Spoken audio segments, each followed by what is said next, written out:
புத்தாண்டு நல்வாழ்த்துக்கள்.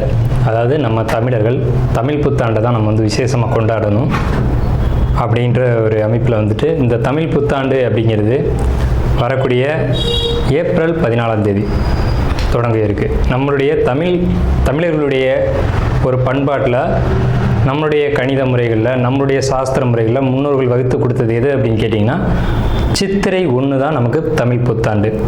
பிறக்க போகிற தமிழ் புத்தாண்டு இந்த சித்திரை 1 அப்படிங்கிறது விஸ்வாசு வருடம். அதாவது 60 வருடங்கள் தமிழருக்கு பிரபவ விவ சுக்ல பிரமோத்துத பிரம்மோத்பத்தி ஆங்கிரச ஸ்ரீமுக பவ யுவ தாது ஈஸ்வர வெகுதானியா அப்படின்ட்டு 60 வருடங்கள் தமிழ் வருடங்கள் கொடுக்கப்பட்டிருக்கு. அதில் 39வது வருடமானது விஸ்வாசு வருடம். இந்த வருடத்தை நோக்கி தான் நம்ம அடியெடுத்து வைக்கிறோம். நம்ம தமிழர்களுடைய கலாச்சாரப்படி பல்வேறு மதங்களும் பல்வேறு இனங்களும் பல்வேறு கலாச்சாரங்களும் இருந்தாலும் இந்த உலகத்தினுடைய ஆதி கர்த்தா, ஜோதிட சாஸ்திரத்தினுடைய ஆதி கர்த்தா அப்படிங்கிறவங்க தமிழர்கள் தான். அப்படிங்கிறதுல எல்லளவு கூட மாற்றம் இல்லை அப்படிங்கிறத நீங்கள் நல்லா புரிஞ்சுக்கணும். இந்த உலகத்துக்கு சாஸ்திரத்தையும் நாள்காட்டியும் வான சாஸ்திரத்தையும் தொகுத்து கொடுத்தவங்க யாருன்னு கேட்டால் நம்ம தமிழர்கள். நம்ம தமிழ் புத்தாண்டை நம்ம மற்றவங்களுக்கு கொடுத்துட்டு மற்றவங்களுடைய கேலண்டர் எடுத்து நம்ம பயன்படுத்திக்கிட்டோம். இது மிகப்பெரிய ஒரு தவறு. இந்த இடத்துல நம்மளுடைய தமிழ் புத்தாண்டை நம்ம பின்பற்றணும்னு சொல்லி ஒரு வேண்டுகோளை நம்ம வச்சுட்டு இந்த தமிழ் புத்தாண்டு எப்படி இருக்குது அப்படிங்கிற அமைப்பையும் தமிழ் புத்தாண்டு என்ன, தமிழ் புத்தாண்டுடைய சிறப்புகளையும் நம்ம வந்து பேசுவோம். நாள் என் செய்யும் வினைதான் என் செய்யும் என்னை நாடி வந்த கோள் என் செய்யும் கொடுங்கூற்று என் செய்யும் கூரேசர் இருந்தாலும் சிலம்பும் சதங்கையும் தண்டையும் சண்முன் தோளும் கடம்பும் என் கண்முன் வந்து தோன்றினேன். அதாவது நம்மளுடைய தமிழ் கடவுள் அப்படிங்கிறவர் முருகன் தாங்க. அகத்தியருக்கு தமிழை கற்றுக் கொடுத்தவர் யாருன்னு கேட்டிங்கன்னா முருகன் தாங்க. முருகன் தான் தமிழ் கடவுள். அதாவது அவருடைய பிறப்பு வேணால் நம்ம வந்து சிவன் பார்வதி அப்படி இப்படின்னு நம்ம சொல்லலாம். ஆனால் தமிழுக்கென்ற ஒரு கடவுள், தமிழினுடைய ஆதி கர்த்தா அப்படிங்கிறவங்க யாருன்னு கேட்டிங்கன்னா முருகன் தான். ஸோ அதனால் நம்ம முருகனை வணங்கி நம்ம இந்த பதிவை தொடர்வோம். சித்திரை 1 அப்படிங்கிறது ஏப்ரல் 14 ஆங்கில கணக்குப்படி. ஆங்கில கணக்கை தயவு செஞ்சு யாரும் எடுத்துக்க வேணாம். ஆங்கில நாள்காட்டி தவறானது தான். இது வந்து நம்ம சவால் விட்டே சொல்லலாம். ஒரு 15 நாட்கள் ஆங்கில நாட்காட்டியில் காணாமல் போய் அதை தேடி கண்டுபிடிச்சி அதுக்காக நாட்களை திருத்தின ஒரு வரலாறு நம்ம வரலாறு இருக்குது. நல்லா தெரிஞ்சுக்கோங்க.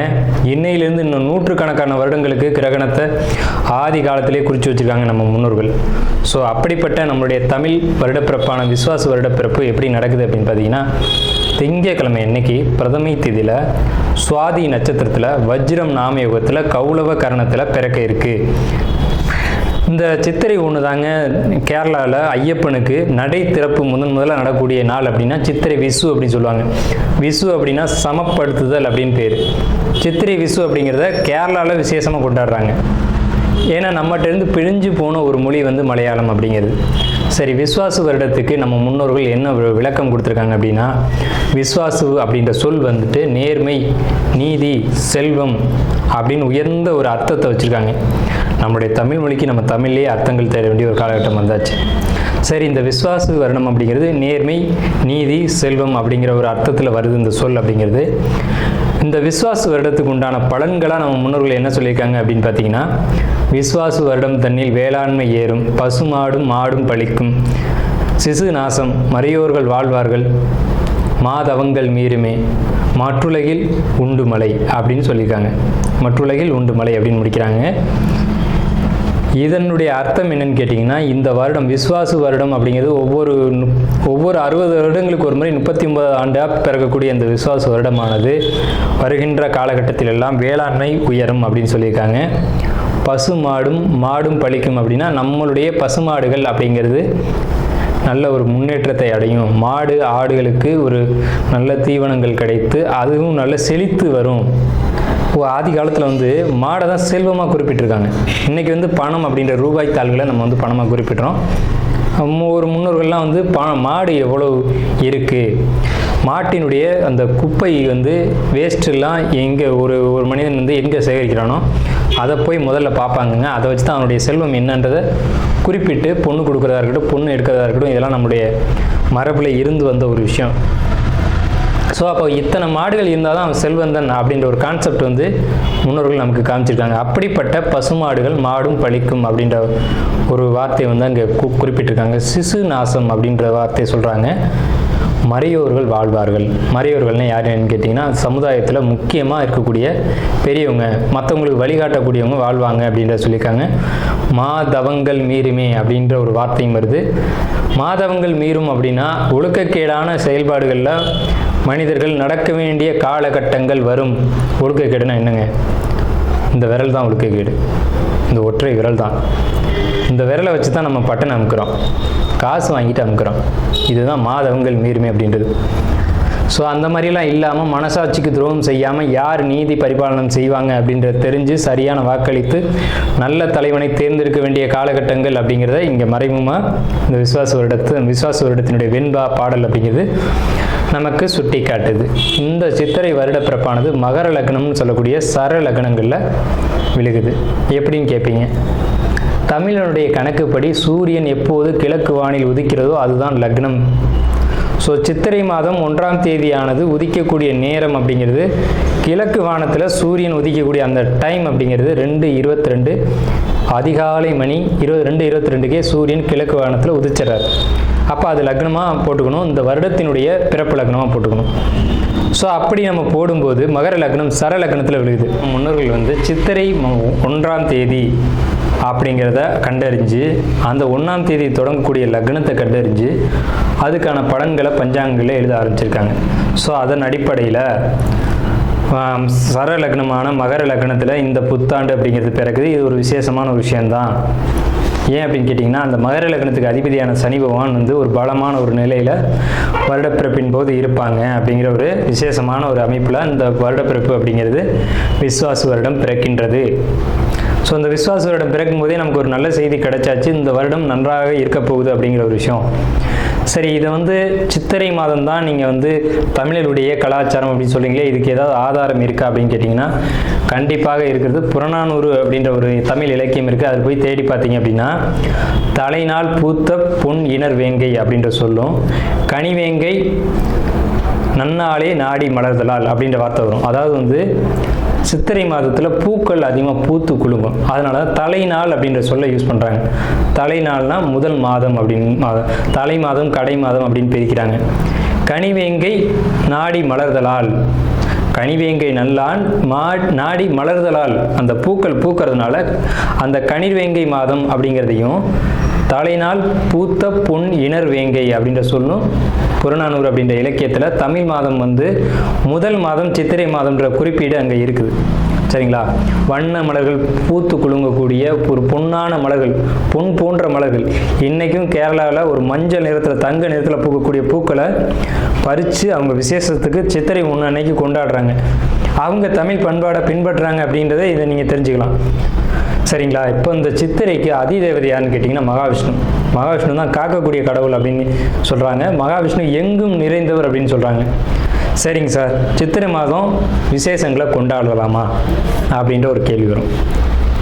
100% கொண்டாடலாம். ஏன்னு கேளுங்க. இதுக்கு உதாரணம் ராமர் தான். ராமர் பட்டாபிஷேகம் ஏற்ற மாதம் எதுன்னு கேட்டிங்கன்னா சித்திரை மாதங்க. அப்போது விலக்கப்பட்ட மாதங்கள் அல்ல, இது விசேஷத்துக்கு ஏற்றுக்கொள்ளப்பட்ட மாதம் எதுன்னு கேட்டிங்கன்னா சித்திரை மாதம்தான். பகவத்கீதையிலே ஒரு வார்த்தை வருது, ருதுக்களில் நான் வசந்த ருதுவாக இருக்கிறேன் அப்படின்னு கிருஷ்ணன் சொல்கிறார். நம்மளுடைய வாக்கியம்ல, இது பகவானுடைய சொல். அப்போ வசந்த ருது அப்படின்றது எதுன்னு கேட்டிங்கன்னா சித்திரை 1 தான் வசந்த ருதுனுடைய தொடக்கம். வசந்த காலம் அப்படிங்கிறது வெயில் காலம் அப்படின்னு தான் பேர், கோடை காலம் அப்படின்னு பேர். வசந்த காலமானது சித்திரை வைகாசி, இந்த 2 மாதத்தையும் வசந்த காலம் அப்படின்னு குறிப்பிடுறாங்க சமஸ்கிருதத்தில். அப்போ இந்த வசந்த காலம் எனக்கு பிடித்த ருது அப்படின்னு சொல்கிறாரு கிருஷ்ணர். ஸோ ராமர் பட்டாபிஷேகம் ஏற்றுக்கிட்ட நாட்கள் எது அப்படின்னு கேட்டிங்கன்னா சித்திரை மாதம். அப்போ சித்திரை மாதம் புது வீடு வாங்கலாம், புது வீடுக்கு கிரகப்பிரவேசம் பண்ணலாம், புது மனை எழுப்பலாம், மனை சம்பந்தப்பட்ட விஷயங்கள், மங்கள காரியங்கள், இது கடகராசி ஆயில்ய நட்சத்திரம். உங்களுக்கு விஸ்வாச வருஷம் எப்படி இருக்குது? சூப்பராக இருக்குங்க. கடன் அடைக்கலாம், புதிய வாகனங்கள் வாங்கலாம், பழைய வாகனத்தை கொடுத்துட்டு புதிய வாகனம் வாங்குவீங்க, வீடு சம்மந்தப்பட்ட பணிகளை மேற்கொள்வீங்க. அதே நேரத்தில் வம்பு வழக்குகள் பேச்சினால் உங்களுக்கு உருவாகும்.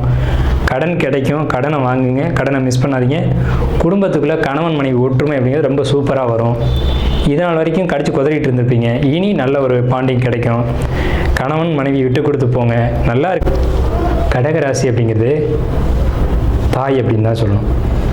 கடகத்தினுடைய உருவம் நண்டு.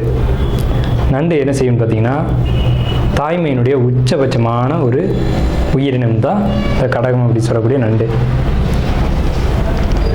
இந்த கடகராசிக்குன்னு சில பொதுவான ஒரு உயர்வான விஷயங்கள்லாம் நிறையவே இருக்குது. அப்போ அப்படிப்பட்ட தாய்மை குணமுடையவங்க கடகராசிக்காரங்களான நீங்கள் நண்பர்கள் எதை கேட்டாலும் கொடுத்துருவீங்க. நண்பர்களுக்காக தன்னையே இழக்கக்கூடிய ராசி தான் அந்த கடகராசி அப்படிங்கிறது. குழந்தைகளுக்காகவும் நண்பர்களுக்காகவும் இந்த பொதுவான விஷயங்களுக்காகவும் பொது மனிதர்கள் அதிகமாக பார்த்தீங்கன்னா கடகராசியில் பிறந்தவங்களாக இருப்பாங்க. இந்த பெரிய பெரிய தலைவர்கள், ஏன் காமராஜரே கடகராசிங்க. இந்த மாதிரி முக்கியமான தலைவர்கள், சமுதாயத்துக்காக தன்னை இழந்தவங்க யாரெல்லாம் பார்த்தீங்கன்னா வள்ளலார் வந்து கடகராசி, பூச நட்சத்திரவங்க. இந்த மாதிரி உலகத்துக்கு சமுதாயத்துக்கு தொண்டாற்றி அனைவருமே வந்து கடகராசியில் தான் பிறந்திருக்காங்க. ஸோ அப்போ உங்களுடைய ஏற்றம் என்னன்றது உங்களுக்கு தெரிஞ்சிருக்கும். கடகராசியை பொறுத்த வரைக்கும் தாய்மை அப்படின்றதான் உச்சபட்சம். தாய்மையான குணங்கள் இருக்கும். நண்பர்கள் வட்டம் அப்படிங்கிறது பெருசாக இருக்கும். நண்பர்களுக்காக எதையும் இழப்பீங்க. உணவை பொறுத்த வரைக்கும் நல்லா சமைக்கக்கூடிய ஒரு ஆற்றலும், நல்ல உணவு அருந்தக்கூடிய ஒரு ஆற்றலும், அதிகமாக நீர் எடுத்துக்கூடியவங்க யாருன்னு கேட்டிங்கன்னா கடகராசிக்காரங்களான்னு இன்றைக்கி தான். பொறுமை, நிதானம், தெளிவு, அனுசரித்து போகிறது, ஒரு பிரச்சனையான ஒரு நிலையில் தெளிவான முடிவு எடுக்கக்கூடியவங்க யாருன்னு கேட்டிங்கன்னா நீங்கள் தான். ஒரு கிரிட்டிக்கலான பிரச்சனை யாராலையும் முடிவு எடுக்க முடியல, நீங்கள் போய் அந்த பிரச்சனையை அசால்ட்டாக தீர்த்து வச்சுட்டு வந்துடுவீங்க. வேதாத்ரி மகரிஷி ஒரு முறை சொன்னாங்க, உலகப்போர் நடக்கக்கூடிய இடத்துக்கு என்னை கூட்டிகிட்டு போங்க, போரே இல்லாமல் நான் பண்ணிடுறேன் அப்படின்னார். எவ்வளோ தைரியம்! ஏன்னா அவர் வந்து கடகராசியில் உச்சவர். அப்போ ஒரு உலகப் போரையே தடுக்கக்கூடிய ஒரு ஆற்றல் வலிமை அப்படிங்கிறது கடகராசிக்கிட்ட தான் உண்டு. அப்போ போர் இல்லாமல் எல்லாரும் சமுதாயத்தில் அமைதியோடையும் சந்தோஷத்தோடையும் இருக்கணும்னு நினைக்கக்கூடியவங்க யாருன்னா கடகராசிக்காரங்க. அப்படிப்பட்ட நீங்கள் இருக்கக்கூடிய குடும்பத்தை நீங்கள் எப்படி பார்த்துருக்கீங்க அப்படிங்கிறத நீங்களே புரிஞ்சுக்கோங்க. அப்படிப்பட்ட உங்களுக்கு இந்த கடகராசிக்காரங்களா நீங்கள் வந்து அதிகமாக பேச மாட்டீங்க, ஒரு வார்த்தை 2 வார்த்தை தான் பேசுவீங்க. ஆனால் பேசுகிற வார்த்தைகளுடைய அர்த்தம் பயங்கரமாக இருக்கும். அப்போ கடகராசிக்காரங்களை உயர்த்தி பேசணுன்னா மற்ற ராசிக்காரங்க வந்து அப்போ நாங்கள்லாம் அறிவோடு இல்லையா அப்படின்ற மாதிரியான ஒரு கேள்விகள் எழுப்பக்கூடும். ஸோ அதை நம்ம பார்ப்போம். உங்களுடைய கேரக்டர் தான் நம்ம பார்த்துட்ருக்கோம். அப்படிப்பட்ட உங்களுக்கு இந்த காலகட்டம் எப்படி இருக்குது அப்படிங்கிறத நம்ம பார்க்குறோம். இழக்க வேண்டியது ஒன்றுமே இல்லை, எல்லாம் இழந்தாச்சு. எதையும் இழக்கிறதுலையும் கவலைப்படாத ராசி கடகராசி தான். எல்லாமே போயிட்டாலும் தைரியமாக நிற்கும். கடகம் மட்டும்தான் அது நிற்க முடியும். அப்படிப்பட்ட உங்களையும் எல்லாத்தையும் இழக்க வச்சும் வேடிக்கை பார்த்தாச்சு. ஸோ ஒரு சிலர் சொல்லுவாங்க, சில குறிப்பிட்ட ராசிகளை மட்டும் சனி பகவான் எதுவுமே பண்ண மாட்டார் அப்படிம்பாங்க. அதெல்லாம் உண்மையான்னு பார்த்தா அந்த ராசிக்காரங்களை கேட்டால் தான் அதோட உண்மை தெரியும். அப்படிலாம் கிடையாது. 12 ராசியுமே சனி பகவான் ஆட்டி படைப்பார், 12 ராசியுமே சனி பகவான் வாழ வைப்பார். ஸோ இந்த கடந்த காலகட்டத்தை பொறுத்த வரைக்கும் நான் சிம்பிளாக சொல்லுவேங்க, பாரப்பா பானுமைந்தன் பால்மதிக்கு எட்டி நிற்க, சிறுத்திட்டேன் ஜென்மனுக்கு அநேக துன்பம், செத்திறந்து போவதற்கு ஒரு எண்ணம் கொள்வார் அப்படின்ற நிலையில் இருந்த நீங்கள் விஸ்வாச ஆண்டில் எப்படி இருக்க போகிறீங்க அப்படிங்கிறதான் இப்போ கேள்வி. விஸ்வாச ஆண்டு அப்படின்றத பொறுத்த வரைக்கும் கணமுள்ள தனமாறு லாபம் மூன்றில், கதிர்மைந்தன் தான் இருக்க தனலாபம், தனமுண்டு பிதுதோஷன் சத்ருபங்கன், தரணிதனின் பேர் விளங்கும் அரசன் லாபம் அப்படின்னு சொல்லியிருக்காங்க. அதாவது சனி பகவான் 9ஆம் இடத்துக்கு வரும்போது எல்லா உயர்வான பதவிகளும் உங்களுக்கு கிடைக்கும் அப்படின்னு அர்த்தம். இழந்ததை மீண்டும் பெறக்கூடிய அமைப்பு அப்படிங்கிறது 9ஆம் இடம் தாங்க. அதனால தான் அதுக்கு பேர் பாக்கியஸ்தானம்னு வச்சான். இப்போ நீங்கள் இழந்ததை பூரா பெறக்கூடிய காலகட்டம். சொத்தை இழந்தீங்களா, பணத்தை இழந்தீங்களா, பொருளை இழந்தீங்களா, உறவுகளை இழந்தீங்களா, நண்பர்களை இழந்தீங்களா, எல்லாமே திரும்பி வந்து உங்களை சேரும். அதனால தான் தனம் உண்டு பிதுதோஷம் சத்ருபங்கன், தரணிதனில் பேர் விளங்கும் அரசன் லாபம்னு சொன்னாங்க. அரசாங்க உதவிகள் வரைக்கும் உங்களுக்கு கிடைக்கும் இந்த காலகட்டத்தில். சார் ஒரு லோன் போட்டிருக்கேன், வருமா? கண்டிப்பாக வரும். வீடு கட்டலாமா? அரசாங்க உதவியோடு வீடு கட்டுவீங்க. உங்கள் பணம் வேணாங்க, அரசே உங்களுக்கு கட்டி கொடுக்கும். ஸோ அப்பேற்பட்ட உயர்வான காலகட்டம் எதுன்னு கேட்டிங்கன்னா கடகராசிக்கு இந்த காலகட்டம் தான். சார் விரைய குருன்னு சொல்கிறாங்க, நீங்கள் என்ன இப்படி சொல்லியிருக்கீங்க? ஆமாம், பொன்னவன் 12 ஏறது பொன்ராமன் மாதே பொன்ராமன் கையம்பால் ராவணன் மாண்டான் இல்லைன்னு நான் சொல்லலை. ஆனால் இன்னொரு பக்கம் பார்க்கணும்ல, ராமன் கையால் ராவணன் மாண்டது குரு 12 வரும்போது தான், இல்லைன்னு யார் சொன்னது? அது மூல நூலில் சொல்லப்பட்ட விஷயம். அப்போ அந்த குரு பகவானுடைய பார்வைக்குன்னு ஒரு யோகம் இருக்கும்ல. உங்கள் ராசிக்கு 4ஆம் இடத்தை குரு பார்க்குறார், 6ஆம் இடத்தை குரு பார்க்குறார், 8ஆம் இடத்தை குரு பார்க்குறார். 4ஆம் இடம் சொத்து சேர்க்கை, வண்டி வாகன சேர்க்கை, உடல் ஆரோக்கியம், இதெல்லாம் சூப்பராக இருக்கும். ஹெல்த் வைஸ் ஃபிட் ஆக போகிறீங்க. இது வரைக்கும் உடம்புல பிரச்சனை இருந்தது, உடம்புலனா குறிப்பாக இருதயம் மார்பு சம்மந்தப்பட்ட பிரச்சனைகள் இருந்தது, அது நிவர்த்தி செய்து கொடுக்க போகிறாங்க. என்ன சார் 1.5 வருஷமாக உடம்புல அவ்வளோ பிரச்சனை இருந்தது, திடீர்னு காணாமல் போயிட்டுருக்கீங்க, நம்பவே முடியலை அப்படின்னு சொன்னாலும் இப்போ பாருங்கள், அது நம்புகிற மாதிரியான காலகட்டம். விஸ்வாச ஆண்டு தொடங்கின சித்திரை 1ஆம் தேதி உங்களுக்கு தெரியும். சரிங்களா? விஸ்வாசன்றது சாதாரண விஷயம் இல்லை. விஸ்வாசுக்கே நிறைய ஏற்றங்கள் உண்டு. விஸ்வாச தவிடம் தண்ணில் வேளாண்மை ஏறும், பசுமாடு மாடும் பழிக்கும், சிசு மரணம், மறையோர்கள் வாழ்வார்கள், மாதவங்கள் மீறுமே, மாற்றுலகில் உண்டு மழைன்னு சொல்லியிருக்காங்க. அப்போ வேளாண்மை ஏறும், வருமானம் உயரும், உங்களுக்கும் வருமானம் உயரும். பொதுவாக இந்த ஒரு வருடம் பிறக்குது அப்படின்னா அந்த வருடத்தினுடைய பலன் யாருக்கு அதிகமாக கிடைக்கும்னா கடகத்துக்கு தான் கிடைக்கும். ஏன்னா கடகத்தையும் சிம்மத்தையும் தான் முக்கியமான பாயிண்ட்டாக வச்சுருக்காங்க. இந்த உலகத்தினுடைய முதல் புள்ளி ஆரம்பிக்கிறதே கடகத்தில் தாங்க. அதனால தாங்க தாயின்னு சொன்னேன். அப்படிப்பட்ட உங்களுக்கு இந்த ஆண்டு அப்படிங்கிறது விஸ்வாச வருடத்தில் மிகப்பெரிய ஏற்றங்கள், தொழில் முன்னேற்றங்கள், புதிய வாய்ப்புகள், அரசு வேலைக்கு யாரெல்லாம் காத்துட்ருக்கீங்களோ, அரசாங்க வேலை யாருக்கெல்லாம் வேணும்னு நினைக்கிறீங்களோ அவங்களுக்கு அரசாங்க வேலை கிடைக்கும். இல்லை சார் நான் ஆல்ரெடி அரசு வேலையில் தான் இருக்கேன், ப்ரொமோஷன் இல்லை, இன்க்ரிமெண்ட் இல்லை, டீமோரேட் பண்ணிட்டாங்க, வேலையிலேருந்து தூக்கிட்டாங்க, திருப்பி சேர்த்துக்கோங்க. திருப்பி உங்களுடைய ப்ரொமோஷனை கொடுப்பாங்க. உங்களுக்கு என்ன சேலரி அதை கரெக்டாக கொடுப்பாங்க. சஸ்பெண்ட் ஆர்டர் கொடுத்துருந்தாங்க அப்படின்னாலும் அதை ரிவோக் பண்ணிக்குவாங்க, திருப்பி ரீஜாயின் பண்ணலாம். அந்த ஜாப்லையும் பிரச்சனைகள் தீரும். அதே மாதிரி சார் நான் அரசு வேலையில் தான் இருக்கேன், என் பையன் மேலே ஒரு கேஸ் இருக்குது, கேஸ்லேருந்து ரிமூவ் பண்ணிடுவாங்க, உங்களுக்கு ஜட்ஜ்மெண்ட் வந்துடும். உங்களுடைய உறவுகள் மேலே இருந்த பழி பாவங்கள் தீரக்கூடிய காலகட்டம். அப்போ ஏன் இந்த பிரச்சனைகள் வருது அப்படின்னா கடந்த காலகட்டங்களில் நம்ம விட்டுருவோம். அந்த விசுவாச வருடத்தை பேசும்போது உங்களுக்கும் உங்களுடைய குடும்பத்துக்கும் உங்களுடைய குடும்ப உறவுகளுக்கும் ஏற்பட்டிருந்த பிரச்சனைகளை தீர்க்கக்கூடிய காலகட்டமாக இந்த ஆண்டு விசுவாச ஆண்டு அப்படிங்கிறது திகழுது. அப்படிங்கிறதுல அளவு கூட மாற்றம் இல்லை. இல்லை சார் அப்படி இருந்தாலும் எங்களுக்கு ஏதாவது பரிகாரங்கள் சொல்லுங்கள் அப்படின்னு கேட்டிங்க அப்படின்னா எல்லாமே பாசிட்டிவாக இருக்க. உங்களுக்கு எதுக்கு பரிகாரம் இருந்தாலும் சொல்கிறேன். நந்திகேசருக்கு பிரதோஷ வேளையில் பச்சரிசி, நெய், அதே மாதிரி அபிஷேக பொருட்கள், விபூதி, சந்தனம், குங்குமம், இதில் எது முடியுமோ அதை வாங்கி கொடுங்க. உங்களுக்கு வரவேண்டிய பிரச்சனை இருந்தாலும் அது நிவர்த்தி ஆகும். அரசு ரீதியில் இருக்கக்கூடியவங்களுக்கு பெரும்பாலும் அரசாங்கத்தில் யார் இருப்பாங்கன்னா கடகராசிக்காரங்க, சிம்ம ராசிக்காரங்க, தனுசு, மேசம், இந்த 4 ராசிக்காரங்க தான் அதிகமாக இருப்பாங்க. அதில் கடகம் தான் அதிகமாக இருக்கும். அதில் பூச நட்சத்திரம் தான் அதிகமாக இருக்கும். ஸோ உங்களுக்கு அரசாங்கத்தின் மூலமாக எந்த ஒரு பாதிப்புகளும் இல்லை. அரசன் லாபம்னு சொல்லிட்டோம். பாசிட்டிவான ஒரு அமைப்புகள் தான் உங்களுக்கு இருக்குது. அப்படியும் கேட்டவங்களுக்கு தயிர், சந்தனம், விபூதி, நெய் அல்லது வில்வ இலை அர்ச்சனை, இந்த மாதிரி விஷயங்களை நந்திகேஸ்வரருக்கு செய்யுங்க. உங்களுக்கு ஏற்பட வேண்டிய பாதிப்புகள் நிவர்த்தி ஆகும். பால் கூட வாங்கி கொடுங்க, பிரதோஷ வேளையில் வாங்கி கொடுங்க. கண்டிப்பாக கந்த சஷ்டி கவசம் எல்லாரும் காலையில் எழுந்திரிச்சு சொல்லுங்கள். கடகராசிக்காரங்க முக்கியமாக சொல்லுங்கள். கடகத்தில் தான் பூச நட்சத்திரம் இருக்குது. பூச நட்சத்திரம் வேறு ஒன்றும் இல்லை, முருகன் கையில் இருக்கக்கூடிய வேல் தான் பூச நட்சத்திரம். உங்களுக்குள்ளே தான் முருகனே அடக்கம். சந்திரன்றது தாய், பார்வதிக்கு மகன் தான் முருகன். ஸோ வேல் கொடுத்தது பார்வதி, வாங்கியது முருகன். அந்த பூச நட்சத்திரம் உங்கள் ராசிக்குள்ளே தான் மறைஞ்சிருக்கு. உங்களுக்கு யோகமாக உங்கள் ஜாதகத்தை யோகமாக நீங்கள் மாற்றணும்னு நினச்சிங்கன்னா ஒரு வெள்ளியில் சின்ன வேல் அடித்து உங்கள் பாக்கெட்லேயோ அல்லது வீட்லேயோ வச்சுக்கோங்க. இது மிகப்பெரிய அதிர்ஷ்டம் கடகராசிக்கு. ஸோ எல்லா வகையிலும் ஏற்றங்களும் யோகங்களும் உண்டு. என்னுடைய வாழ்த்துக்களும் உங்களுக்கு உண்டு. நன்றி.